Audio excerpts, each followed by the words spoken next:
Hello friends, स्वागत है आप सभी का आपके चैनल काबिल बना दो सुई व्हीकल। दोस्तों, आज बात करने वाला हूं क्लास 12 का ज्योग्राफी चैप्टर 4 जो कि मानव संसाधन है। इसका पार्ट 2 हम लोग अध्ययन करने वाले हैं। पहला पार्ट हम लोगों ने अच्छे तरीके से अध्ययन किया था, जिसमें मानव विकास क्या होता है, वृद्धि और विकास, ये सब हमने उसमें समझा था।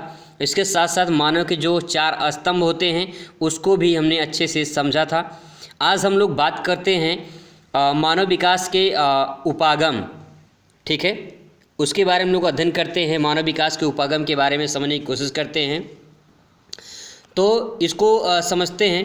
तो सबसे पहले शुरुआत यहीं से करते हैं। मानव विकास, आपका एक डाउट होगा कि डाउट ये होगा कि उपागम क्या होता है, तो पहले इसी को क्लियर करते हैं। उपागम क्या है, ठीक है।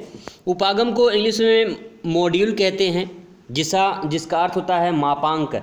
यानी यूँ कह सकते हैं कि मानव विकास का एक तरह से जो मापने का आंकड़ा होता है, जिस प्रकार से एक जो स्रोत होता है, जो साधन होता है, जिस प्रकार से हम मानव विकास को माप सकते हैं, उसी को ही उपागम कहा जाता है। उपागम यूँ कह सकते हैं एक स्रोत है, एक साधन है, जिसके जरिए हम मानव विकास को मापते हैं। क्लियर हुआ? चलिए आगे बात करते हैं। तो हम जो पॉइंट बात करना चाह रहे हैं वो पॉइंट हमारा यही है। पहला, आय उपागम, यानी मानव विकास कर रहा है, मानव विकास हो रहा है कि नहीं हो रहा है, उसको कैसे पता लगाएंगे। तो सबसे पहला पॉइंट है आय उपागम। आय उपागम को अगर हम समझना चाहते हैं तो इस प्रकार समझेंगे, छोटा सा शॉर्ट नोट तैयार करेंगे।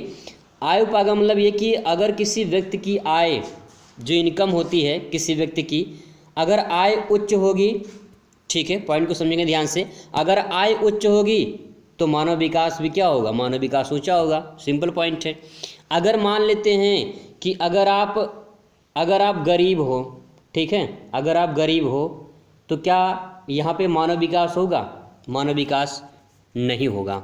अगर आप अमीर हो, अमीर मतलब कि एक तरह से कह सकते हैं कि एक ऐसा एक मिडिल परिवार में जिसको वो सारी आवश्यकताएं पूर्ति उसकी होती हैं, ठीक है।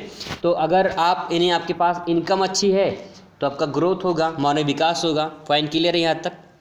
चलिए आगे बात करते हैं। सिंपल पॉइंट बस आप इतना समझ लीजिए कि आय उपागम यानी अगर आपकी इनकम अच्छी है तो आपका विकास होगा, मानव विकास होगा, ठीक है। अगला पॉइंट है कल्याण उपागम। कल्याण उपागम यानी मानव का कल्याण कैसे होगा, मानव का कल्याण कैसे होगा। तो मानव कल्याण जब उसकी मूलभूत जो आवश्यकताएं हैं उसकी जब पूर्ति होगी तब मानव कल्याण होगा।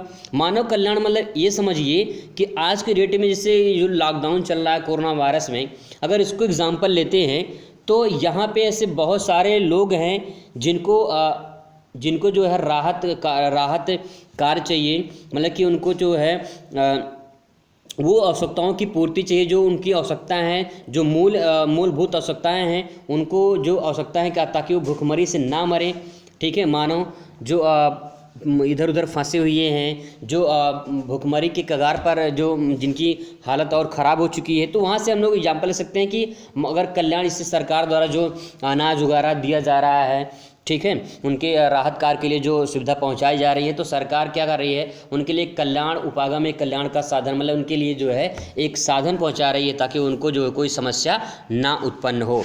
तो यहाँ पे जो मूलभूत जो आवश्यकताएं हैं, मूलभूत आवश्यकताएं में क्या होती हैं? रोजगार होता है, शिक्षा होता है, स्वास्थ्य होता है, सामाजिक सुरक्षा होता है, खाद्यान्न सामग्री भी इसमें आ जाएंगी। तो ये मूलभूत आवश्यकताएं हैं। तो कल्याण उपागम यहाँ पे आप समझ चुके होंगे कि मानव कल्याण कैसे होगा, जब उसकी मूलभूत आवश्यकताएं पूर्ति होंगी। और मूलभूत आवश्यकताएं क्या होती है तो आपके सामने यहाँ पे देख सकते हैं, ठीक है। चलिए आगे बढ़ते हैं। अगला जो हमारा पॉइंट है, तो फ्रेंड्स हम लोग दूसरे पॉइंट में बात करते हैं। जो हमारा नेक्स्ट पॉइंट है, तीसरा पॉइंट है, जो है तीसरा पॉइंट ये है कि आधारभूत आवश्यकताओं के उपागम। आधारभूत आवश्यकताओं के उपागम ये क्या है? आधारभूत आवश्यकता, ठीक है, इसको समझते हैं। आवश्यकता मतलब ये कह सकते हैं कि प्रतिपादन मतलब कि जो आवश्यकताओं का प्रतिपादन होता है कौन करता है? ILO मतलब कि International Labour Organisation, International Labour Organisation इन अंतर्राष्ट्रीय श्रम संगठन इसको कहते हैं।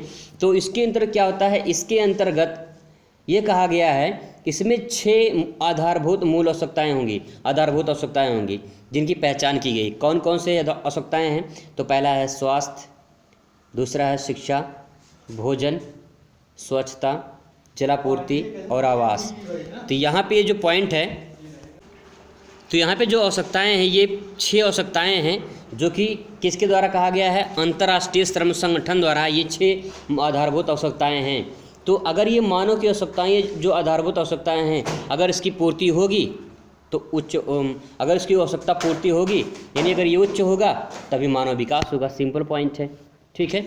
चलिए आगे पॉइंट हम लोग बात करते हैं जो हमारा अगला पॉइंट है। तो चौथा पॉइंट यहाँ पे है क्षमता उपागम। क्षमता उपागम मतलब यूँ कह सकते हैं कि जो मानवीय क्षमताओं का जो विकास होता है, विकास करना होता है, यानी यूँ कह सकते हैं कि मानव श्रम की जो आवश्यकताएं होती हैं उससे संबंधित हैं।